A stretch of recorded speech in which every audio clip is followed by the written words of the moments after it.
20h, bonsoir à tous, bienvenue et merci de suivre RTI 1, les titres de ce 9 mars. La CEI vient d'achever la proclamation des résultats provisoires des législatives du 6 mars dernier. Au terme de ce processus, le président de la Commission électorale indépendante a donné les chiffres comme le taux de participation. Il est aussi revenu sur les prochaines étapes après ces résultats. Lutte contre la maladie à coronavirus, la Côte d'Ivoire a reçu 504 000 doses de vaccins. Après la première phase, ce 9 mars, la deuxième a été lancée pour les personnes âgées de plus de 50 ans, les porteurs de pathologies chroniques et les voyageurs. La société des transports abidjanaise Sotra s'installe dans le Béquet. Face aux difficultés de déplacement à Boaké, la deuxième ville du pays, le gouvernement a décidé d'étendre les services de la Sotra. Une réelle opportunité pour les habitants de Boaké. Et puis le prix Mo Ibrahim qui récompense une gouvernance exceptionnelle en Afrique a été décerné pour 2020 à Mahamadou Issoufou, président sortant du Niger. Après 10 ans à la tête du pays, il cède le pouvoir et permet la toute première transition pacifique de l'histoire de son pays. Nous sommes ravis de vous retrouver sur RTI 1. Élection législative en Côte d'Ivoire, fini le vote et aussi la proclamation des résultats provisoires. La commission électorale a donné les premiers chiffres qui en ressortent, notamment le taux de participation. Il s'élève à 37,8%. Sidonie Davila. La commission électorale indépendante CEI a eu 3 jours pour égrener tous les résultats du scrutin. Ce sont au total 204 circonscriptions concernées. Le président de la CEI, Ibrahim Koulibaly Kubière, livre le verdict final. Le recensement général des votes donne les résultats suivants.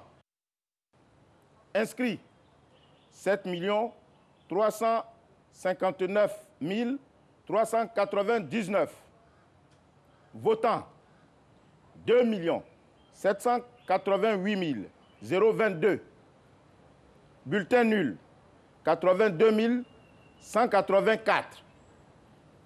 Bulletins blancs, 34 083.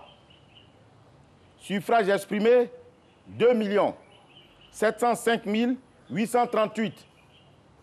Taux de participation, 37,88%. Les résultats provisoires rendus placent à une autre étape de ce processus aussi importante, celle du contentieux. Les réclamations sont adressées au Conseil constitutionnel, rappelle le président de la CEI. Le droit de contester l'élection à l'Assemblée nationale appartient dans une circonscription électorale donnée à tout candidat ou à toute liste de candidats de la dite circonscription, à tout parti ou groupement politique ayant présenté une candidature dans le délai de 5 jours à compter de la date de proclamation solennelle des résultats provisoires par le président de la Commission électorale indépendante. Lors de la campagne électorale des législatives, la CEI a enregistré un décès parmi les candidats retenus. Si la loi prévoit le remplacement de ce dernier, elle prévoit aussi une autre élection dans la zone concernée. Il est sursis de plein droit à l'élection du député de la circonscription numéro 097, Hariko Ka, Nyakarama Dougou et Tortilla, commune sous-préfecture. La commission électorale indépendante procédera à une nouvelle élection dans un délai de 1 mois à compter de la date initialement prévue pour la tenue du scrutin. La CEI se réjouit du caractère apaisé de cette élection malgré quelques incidents qui, selon elle, n'entachent en rien la régularité du scrutin. Après donc ces premiers résultats, le Conseil constitutionnel informe les candidats sur la phase du contentieux qui démarre. Le communiqué est lu par Abou Sanogo. Le Conseil constitutionnel porte à la connaissance des populations et des électeurs que, conformément à l'article 86 du Code électoral, la Commission électorale indépendante CEI a procédé à la proclamation solennelle des résultats provisoires du scrutin législatif du 6 mars 2021 sur mardi 9 mars 2021. En conséquence, les réclamations relatives aux résultats du scrutin sont reçues par le Conseil constitutionnel du mercredi 10 au mardi 16 mars 2021. Les requêtes, accompagnées des pièces justificatives, devront être déposées au secrétariat général du dit Conseil, 6 au 22, boulevard Card, à Abidjan Plateau. À cet effet, une permanence sera assurée au siège du Conseil constitutionnel les samedis 13 et dimanche 14 mars 2021, aux heures habituelles d'ouverture.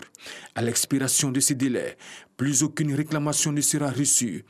Il rappelle que, conformément à l'article 101 du Code électoral, le droit de contester une élection à l'Assemblée nationale dans une circonscription électorale donnée appartient à tout candidat ou à toute liste de candidats de la dite circonscription, à tout parti ou groupement politique ayant présenté une candidature dans un délai de 5 jours à compter de la date de proclamation solennelle des résultats provisoires faite par la commission chargée des élections.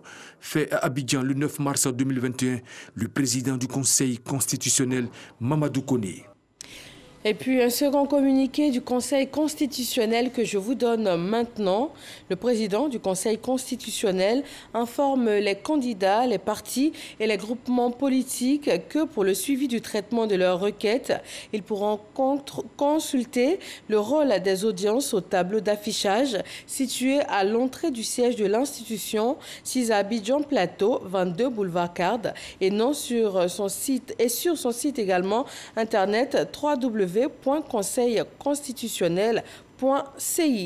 www.conseil-constitutionnel.ci. Fait à Abidjan le 9 mars 2021. Les observateurs nationaux et internationaux publient leur rapport après donc leur mission d'observation sur le terrain. L'Union africaine a jugé satisfaisante la tenue de l'élection. Elle a par ailleurs fait des recommandations, notamment pour une sensibilisation plus accrue des populations au niveau de leur implication dans les processus électoraux en Côte d'Ivoire. Issaïo. 72 heures après la tenue des élections législatives, les missions d'observation continuent de faire leur bilan. La mission d'observation de l'Union africaine trouve globalement satisfaisant le processus.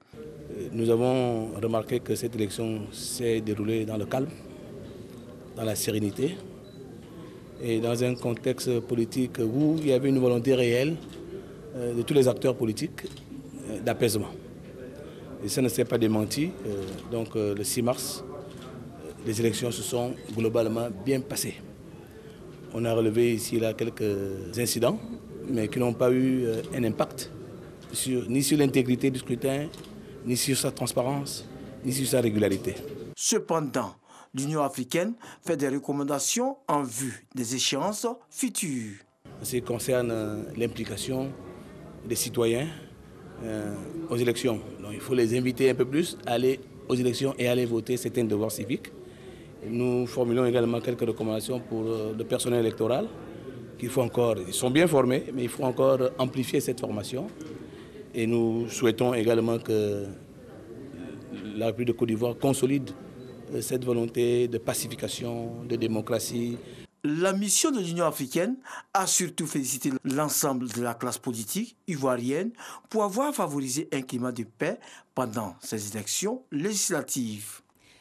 L'Institut électoral pour une démocratie durable en Afrique et le Centre Carter ont aussi fait le point de leur mission d'observation.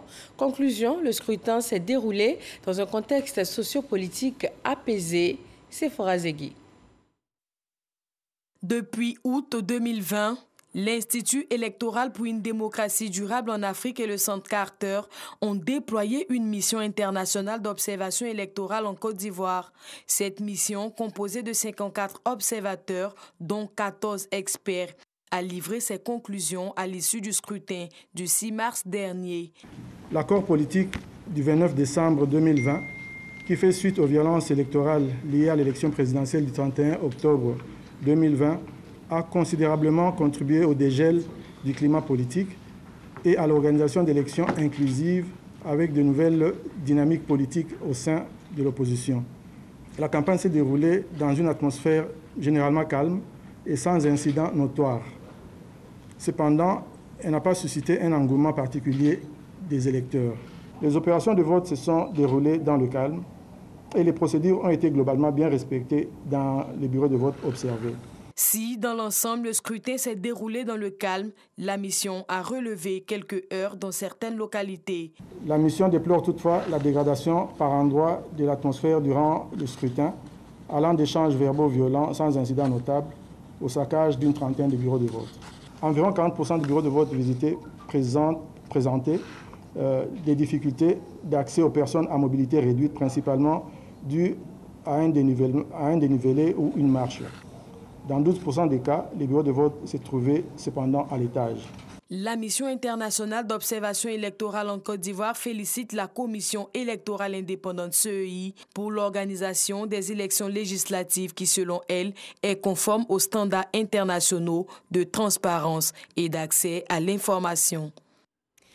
Et nous quittons la scène politique pour l'actualité sanitaire. La Côte d'Ivoire entame une deuxième phase dans son programme de vaccination contre la Covid-19.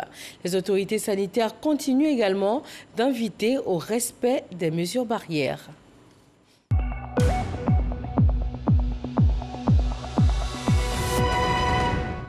146 nouveaux cas de Covid-19 sur 1942 échantillons prélevés, 82 guéris et 2 décès. La Côte d'Ivoire compte 2389 cas encore actifs. Et pour ce 9 mars, 1439 personnes ont reçu le vaccin, portant à 4363 le nombre de personnes vaccinées contre la Covid-19 en Côte d'Ivoire. Depuis 12 mois que le pays lutte contre la maladie à coronavirus, pour la période du 22 février au 7 mars 2021, ce sont 3166 nouveaux cas qui ont été enregistrés. Le ministère de la Santé et de l'Hygiène publique a tenu son point presse bi-hebdomadaire.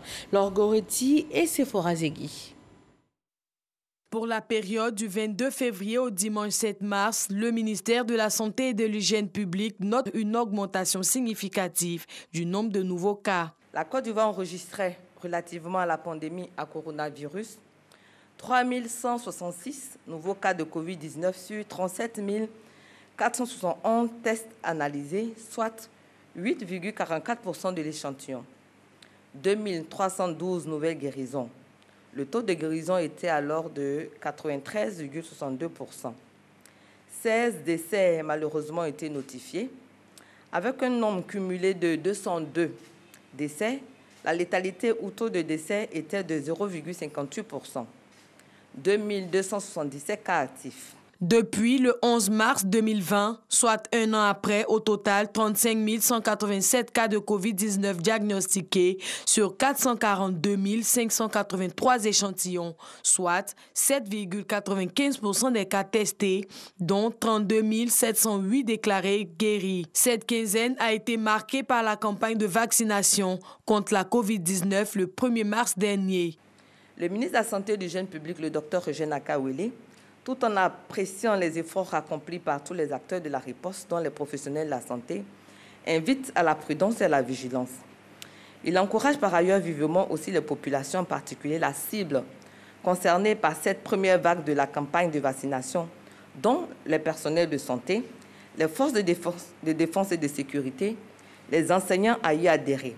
À ce 142e point presse gouvernemental, le commissaire Charlemagne Bleu a mis l'accent sur la sensibilisation au respect des mesures sécuritaires et sanitaires mises en place dans les établissements publics et aux frontières.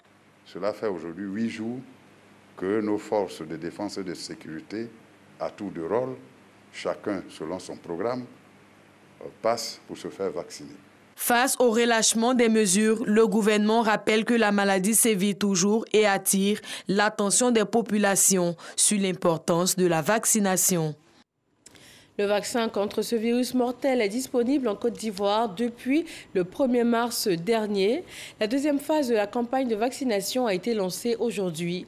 Nous écoutons à ce propos le directeur général de la Santé, Mamadou Samba, qui était sur le plateau du 13h avec Juliette Ouéa. La vaccination a commencé depuis le 1er mars jusqu'au 6 mars. Nous avons eu une première cible, qui était les forces de défense et de sécurité, les personnels de santé et les enseignants. Tout à fait. Et M. le ministre de la Santé et de l'Hygiène publique a décidé d'ouvrir cette seconde phase à d'autres populations, à savoir les 50 ans et plus et les porteurs de maladies chroniques.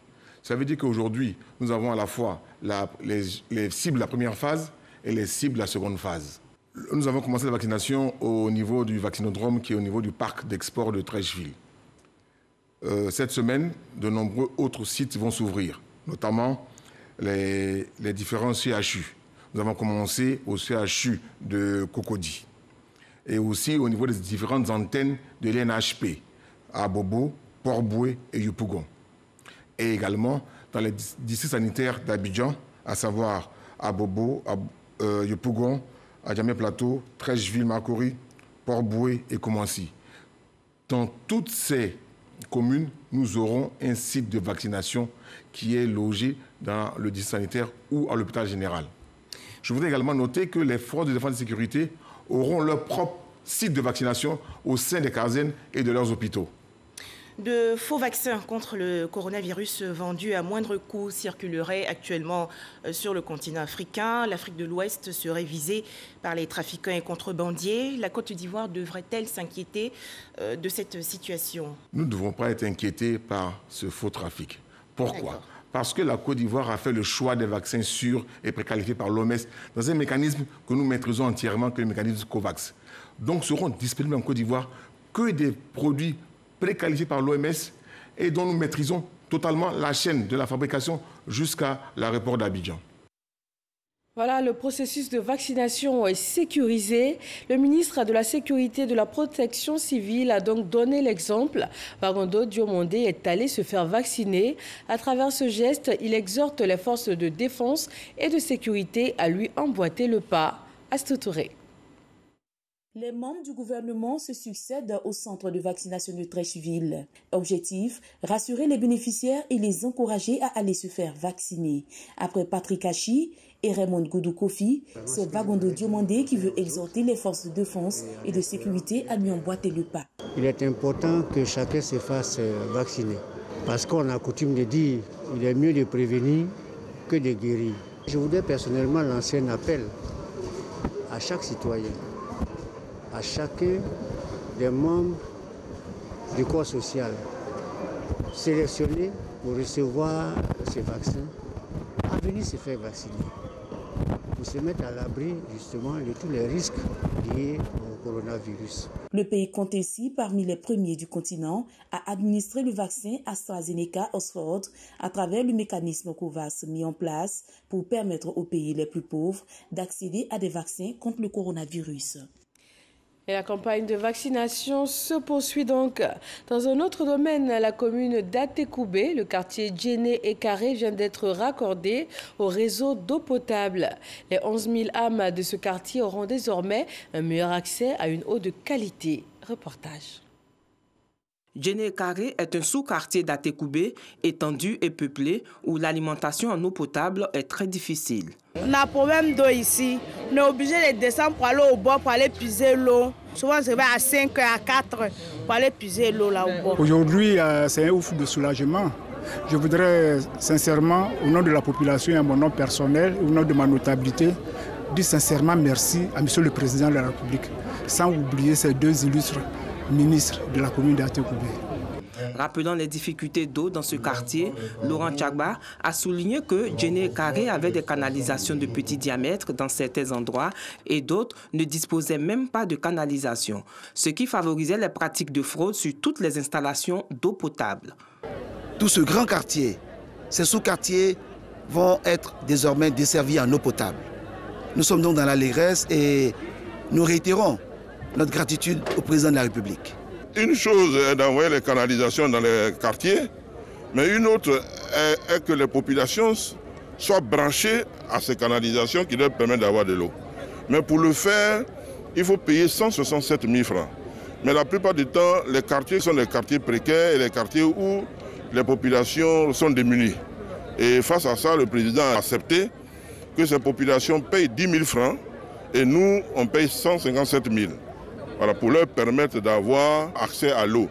Après étude, la solution pérenne trouvée a été d'inscrire Djené Karé dans le grand projet de renforcement de l'alimentation en eau potable du Grand Abidjan, appelé projet APTF, d'un coût global de 47 milliards de francs CFA. Ce projet prend en compte 155 quartiers et sous-quartiers du Grand Abidjan. Des bus de la Sotra seront bientôt visibles sur les grandes artères de la ville de Bouaké.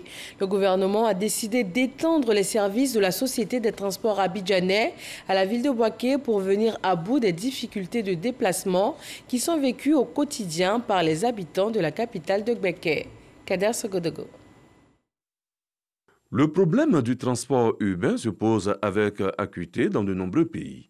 Bouaké, deuxième ville de la Côte d'Ivoire, n'échappe pas à cette problématique. La capitale de la région de Gbeke présente 3 types de transports pour allier ces différents quartiers. Les taxis communaux, les minicars appelés couramment Gbaka et les mototaxis dont de nombreux dommages ont été constatés. Entre l'insuffisance des taxis, la rareté des Gbaka et le danger permanent que constituent les mototaxis, Bouaké peine à transporter ses populations. Ici à Dar es Salaam, et pour venir là c'est dit, pour partir aussi c'est dit. Le transport est très cher. Si la Sotra vient, on sera très heureux de venir à l'école parce que ça nous encourage plus, ça nous motive. On fera beaucoup d'économies. Avec l'arrivée du bus Sotra, c'est une aubaine pour nous parce que bon, le déplacement du quartier jusqu'à l'école ici, vraiment c'est très difficile. Donc par moment c'est avec les motos, alors que bon, les engins en jeu à 2 roues là, vraiment moi, j'aime pas trop aimer. Donc avec l'arrivée de Sotra, je pense que vraiment ça va nous aider beaucoup, nous les étudiants. J'ai fait Bogota ici, bon, ça n'empêche pas de voir la Sotra parce que la Sotra va faciliter le déplacement des personnes massives. Avec la moto, c'est un peu difficile aussi. Mais je pense qu'avec la Sotra, ça sera encore plus rapide. Voilà, parce qu'il peut prendre la quantité des étudiants, envoyer en 10 à 5 minutes au campus. Voilà, donc à la Sotra, on souhaite bienvenue à la Sotra à Bouaké. Un dossier sensible qui n'échappe pas au gouvernement. D'ailleurs, en Conseil des ministres, la décision a été prise de rendre les autobus disponibles dans la ville à travers la Société des transports abidjanais Sotra. Un ambitieux projet de 2 milliards de francs CFA qui verra au total 73 autobus sillonner les différentes artères de la ville et ses périphéries pour le transport des Bouakois. Des modalités du déploiement de la Sotra ont été arrêtées. Nous sommes passés ici en janvier pour faire les études, voir les tracés. Nous sommes passés encore une deuxième fois pour affiner ces études. Aujourd'hui, nous sommes à Bouaké pour une situation en réel. Nous avons envoyé des autobus, les itinéraires que nous avons identifiés, nous avons fait passer les autobus là-dessus et voir les points de retournement que nous avons retenus pour voir si ce serait facile au bus de faire des demi-tours et de créer des terminus. C'est ce que nous avons fait aujourd'hui en situation réelle avec des autobus, en tenant compte de leur gabarit. Je peux dire aujourd'hui que les conditions sont réunies pour qu'on puisse ouvrir le réseau à Bouaké. La Sotra à Bouaké, si elle améliore le transport de population, représente également une aubaine en termes de création d'emplois. Les autorités locales d'ailleurs se frottent déjà les mains. Je voudrais, au nom donc, des populations de Bouaké, remercier d'abord Monsieur le ministre des Transports pour cette belle initiative et remercier bien sûr la Sotra pour la concrétisation de ce beau projet. La Sotra à Bouaké, c'est un vœu cher au gouvernement qui se réalise. Cela fait plus de 40 ans que le déploiement de la Sotra avait été annoncé à Bouaké. Je suis très heureux parce que tout ceci va contribuer premièrement à améliorer la mobilité et la circulation à Bouaké, à améliorer la sécurité routière à Bouaké, à créer des emplois à Bouaké, mais également à réduire le coût de la vie pour les populations. Le projet d'implantation de la Sotra à Boaké concerne d'abord 8 lignes, de l'est à l'ouest, du sud au nord, pour 110 km au total. Le déploiement de la Sotra à Boaké est prévu pour septembre 2021. Ce n'est pas tout. Dans le cadre de l'amélioration du transport collectif à Boaké, 100 taxis neufs sont annoncés par le ministre des Transports pour être mis à la disposition des transporteurs afin de faciliter la fluidité routière dans la commune. Le président en exercice de l'OHADA s'est rendu ce mardi à la Cour de cassation de la République de Côte d'Ivoire et ensuite au ministère de la Justice. Le nouveau président de l'OHADA ne va pas se limiter à la Côte d'Ivoire. Il entend sillonner d'autres États membres dans un seul but, travailler sur les défis à relever dans le domaine de la justice. Ahmed Traoré et Abou Sanogo. Le nouveau président de l'OHADA, l'Organisation pour l'harmonisation en Afrique des droits des affaires, Mohamed Sida Diko, reçu par la présidente de la Cour de cassation du Côte d'Ivoire. Il a été question de la mutualisation de leurs efforts en vue d'assurer la consolidation de leurs acquis et également de contribuer à la réalisation de nouveaux défis qui attendent l'OHADA. Cette rencontre, c'est une visite de routine au pays qui abrite les organes de l'OHADA. Et la Côte d'Ivoire abrite un organe très important, la Cour de justice de l'eau. Donc c'est tout à fait normal qu'on profite de cette occasion pour rendre une visite de courtoisie à la Cour de cassation. Une démarche bien appréciée par Chantal Nanaba Kamara, présidente de la Cour de cassation du Côte d'Ivoire. Nous avons échangé et l'avenir s'annonce radieux. Voilà. Parce qu'il y a beaucoup de chantiers qui vont s'ouvrir. Il y en a qui sont déjà ouverts et à coup sûr, la justice y gagne. Des séances comme ça devraient se répéter, des rencontres de ce genre. Et vraiment, les échanges, ça a été fructueux. Après cette rencontre, le président de l'OHADA a été reçu par le garde des Sceaux, ministre de la Justice et des Droits de l'Homme de Côte d'Ivoire, Sansan Kambile. Rappelons que Mohamed Sida Diko est l'actuel ministre de la Justice, garde des Sceaux du Mali. Mahamadou Issoufou, président sortant du Niger, vient de se voir décerner le prix Mo Ibrahim 2020 qui récompense une gouvernance exceptionnelle en Afrique. Ce prix n'avait pas été attribué depuis 4 ans. Dangui.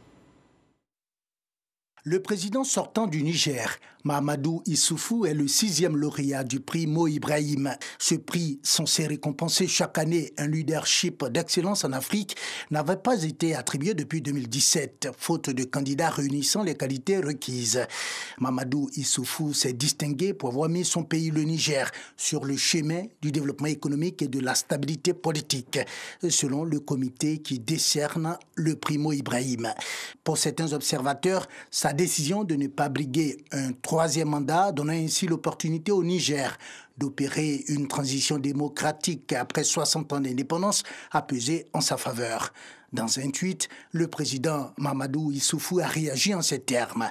« Je considère ce prix comme un encouragement pour continuer à penser et à agir en vue de promouvoir les valeurs démocratiques et de bonne gouvernance, non seulement au Niger, mais aussi en Afrique et dans le monde. » Le prix Mo Ibrahim est doté d'un montant de 5 millions de dollars sur 10 ans, soit 2,5 milliards de francs CFA. Au nombre des anciens lauréats du prix Mo Ibrahim figurent Ellen Johnson Sirleaf de Libéria en 2017, le président Pedro Pires du Cap-Vert en 2011 et Nelson Mandela en 2007. Au Sénégal, le mouvement de contestation est suspendu. L'opposition et une partie de la société civile avaient appelé à manifester massivement jusqu'à mercredi. Et cette suspension du mot d'ordre de grève intervient au lendemain de la libération d'Ousmane Sonko, principal opposant au pouvoir, et aussi à la suite d'une allocution du président Macky Sall appelant à l'apaisement. Merci à tous de nous avoir suivis à 20h50, le décryptage du scrutin législatif. Sylvie Touré et ses invités vont analyser les résultats proclamés par la CEI ainsi que les performances des différentes formations politiques. Merci encore de nous avoir suivis. Agréable fin de soirée sur RTI 1.